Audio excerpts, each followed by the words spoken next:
আসসালামু আলাইকুম। আপনারা কেমন আছেন? আলহামদুলিল্লাহ আমি ভালো আছি। ভিডিওর প্রথম দর্শনে আন্তরিক অভিনন্দন।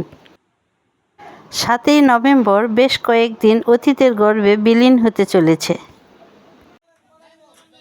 আল্লাহর অশেষ মহিমায় আপনাদের অভিনন্দন এবং প্রাণঢালা দোয়ায় আমার মনে হয়েছে অসুস্থতায় সুখ দুঃখ জড়ানো স্মৃতিকে পিছনে ফেলে আগামী সুন্দর দিনগুলোতে এগিয়ে যাওয়ার উপঢৌকন পাঠিয়েছেন। সত্যি আমি কৃতজ্ঞ। ওয়েটিং রুমে বসে বসে আর ভালো লাগছিল না। 1 ঘন্টা ট্রেন লেট, তাই তো আমি বাইরে আসলাম। আসেই যেই পরিবেশটা সেইটা আপনাদের সঙ্গে শেয়ার করছি। কারণ ভিডিও শেয়ার করতে করতে কখন যেন আমি আপনাদের হয়ে গেছি বুঝতে পারছি না। এখন সব কিছুতেই আপনাদের সঙ্গে শেয়ার করলে আমার ভালো লাগে।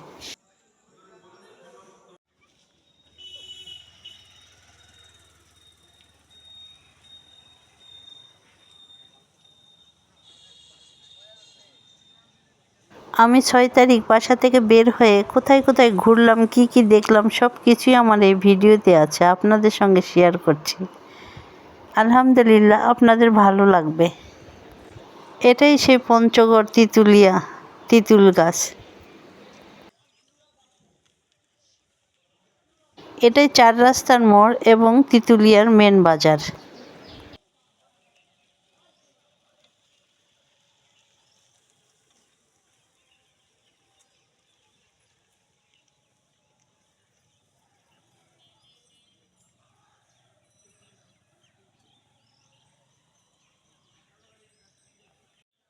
এটাই জেলা পরিষদের ডাকবাংলো তিতুলিয়া পঞ্চগড়।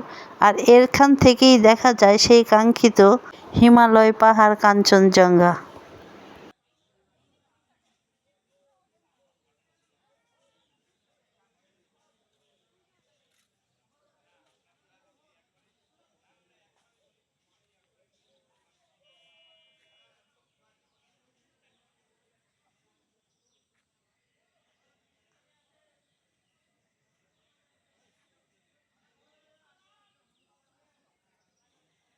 এই ডাকবাংলোটা অনেক সুন্দর করেছে, কিছুটা শিশু পার্কের মতো।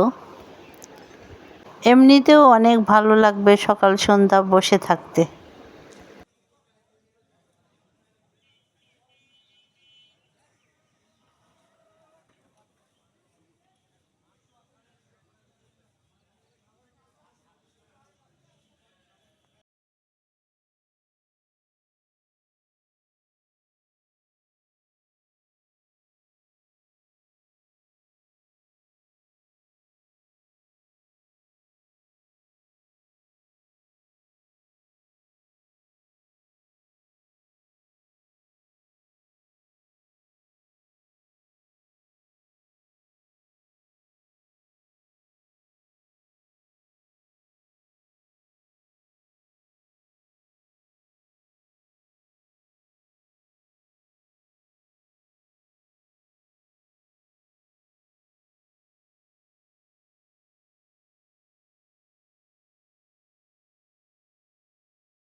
এখানে খুব সকালে সবাই এসে চাতক পাখির মতো চেয়ে থাকে আকাশের দিকে।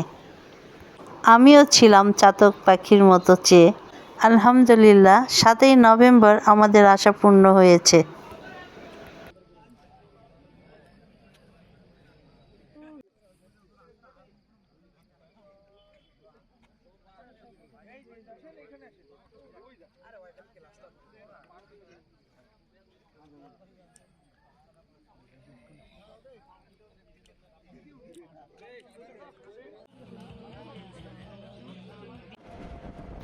আট তারিখ আমাদের যাত্রা 0 পয়েন্ট।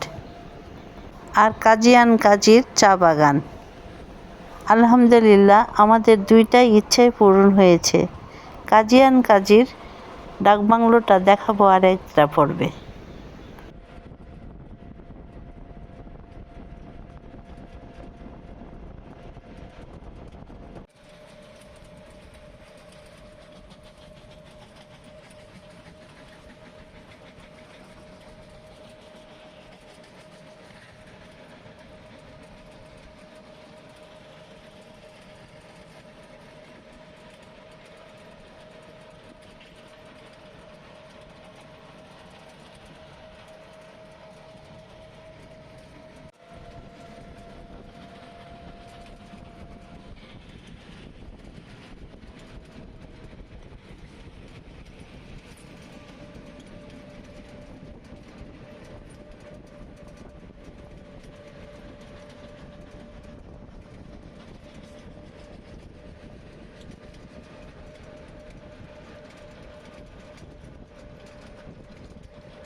জিরো পয়েন্ট থেকে ফিরে এসে ইন্ডিয়ান শেষ পয়েন্টে তাদের চা বাগানটা ঘুরে দেখা।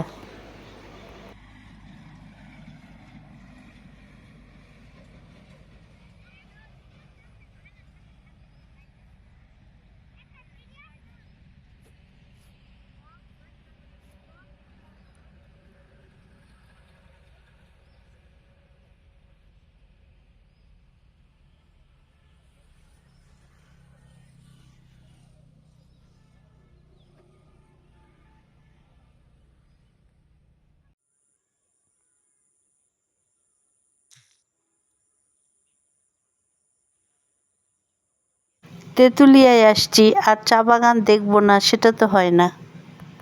পাহাড় সমতল, দুই ভূমির দুই রকম চা বাগানের সৌন্দর্য, তাই তো গীতিকারের ভাষায় বলতে ইচ্ছে করবে, এমন দেশটি কোথাও খুঁজে পাবে না গো তুমি, সকল দেশের রানী সেজে আমার জন্মভূমি।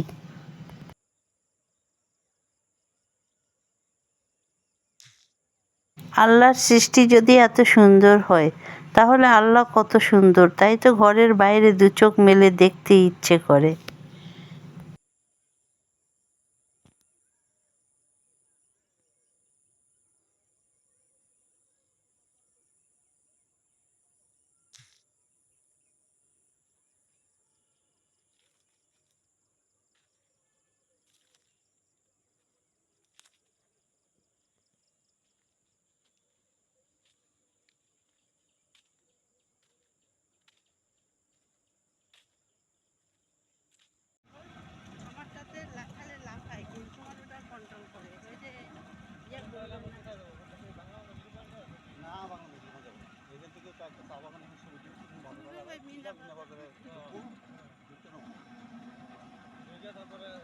সবাই ভালো থাকবেন, সুস্থ থাকবেন। আল্লাহ হাফেজ।